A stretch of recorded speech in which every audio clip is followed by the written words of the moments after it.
Sekmaijin-Sugnu road repair work under Prime Minister Gram Sadak Yojana PMGSY 2022, which was supposed to be completed by March 31st of 2022, remains unfinished even after 3.5 years.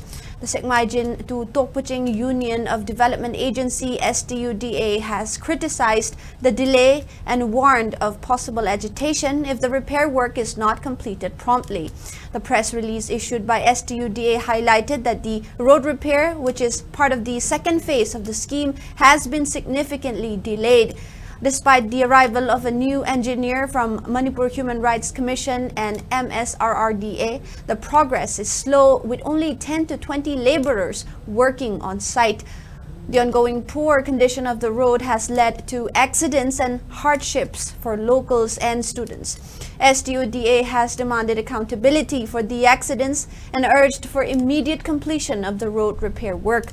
It warned of various forms of protest if their demands are not met.